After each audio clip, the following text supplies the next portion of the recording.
मेरा नाम पंकज कुमार है और मैं एक प्रॉपर्टी एडवाइज़र हूँ। मैं लोगों की हेल्प करता हूँ उनको प्रॉपर्टी के मूल सिद्धांत सिखाने में।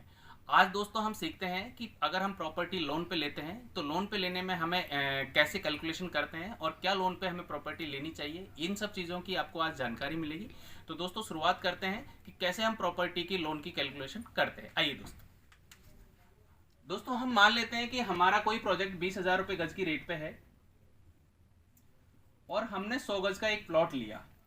तो हमारा जो प्लॉट है वो टोटल हो जाएगा 20 लाख का। टोटल प्लॉट हमारा प्लॉट की वैल्यू हो गई 20 लाख। अब अगर हम बात करें इस पे लोन की, तो बैंक जो हमें लोन देता है अप टू 90% लोन हमें दे देता है। कई बैंक इसमें 80% लोन भी देते हैं। It depends on person to person profile कि उसकी प्रोफाइल क्या डिपेंड करती है। अब हम बात करें अगर इसमें आगे की, तो ये जो 20 लाख का जो प्लॉट है इस पे हमें बैंक कैलकुलेशन के हिसाब से अगर 90% अगर हम लोन देखें तो हमें 18 लाख का लोन हो जाएगा।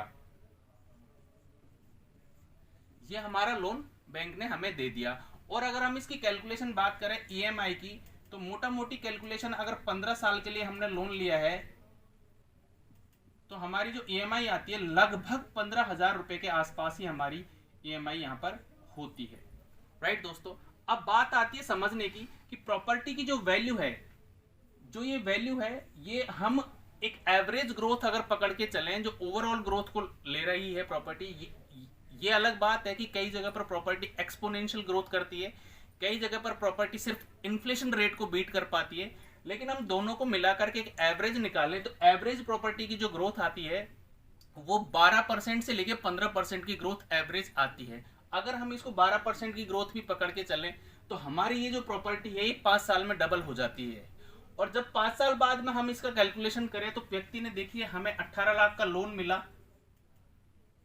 बैंक से, तो व्यक्ति ने यहां पर शुरुआत में मात्र 2 लाख रुपए दिए और इन 2 लाख के बाद में उसने ये 15,000 की यहां पर किस्त दी है टोटल।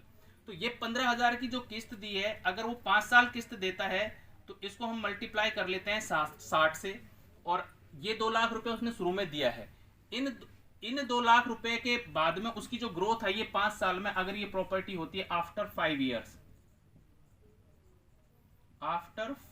ईयर्स, तो ये प्रॉपर्टी मोटा मोटी हम 40 लाख की पकड़ के चल रहे हैं।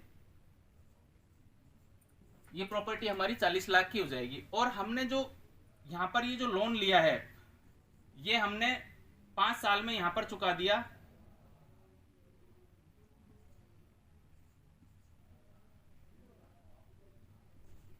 ₹9 लाख हमने यहां पर लोन का यहां पर चुका दिया है। इतना पैसा हम लोन के अमाउंट में दे चुके हैं और 2 लाख रुपए हमने पहले दे दिया है। तो 5 साल बाद में 2 लाख ये और 9 लाख ये 11 लाख प्लस 2 लाख हमने जो डाउन पेमेंट दिया है,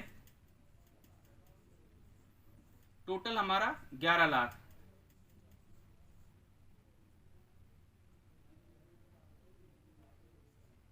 ये हमारा टोटल पेमेंट अब तक हमारी जेब में से गया है। और इसके अलावा अगर हम बैंक की बात करें, 18 लाख में से अगर हमने 9 लाख रुपया चुका दिया है तो कितना हमारा पैसा बचता है बैंक को देने के लिए, तो भी हम देखें तो कम से कम हमारे पास में यहाँ पर करीब 12 लाख रुपए से 13 लाख रुपए के आसपास बैंक को और देना होता है। ये टोटल पैसा बैंक में जाना होता है, यानी टोटल ये हम पे कर चुके हैं और ये हमें पे करना है। ये पे कर चुके हैं। अब आप देखिए दोस्तों, मैजिक है जो वो यहीं पर है, देखने वाली और समझने वाली बात है वो यहीं पर है। अगर मैं इन दोनों को टोटल कैलकुलेशन करूं 11 और 13, तो ये हो गया मेरा 24 लाख। लेकिन मेरे प्रॉपर्टी की वैल्यू है 40 लाख।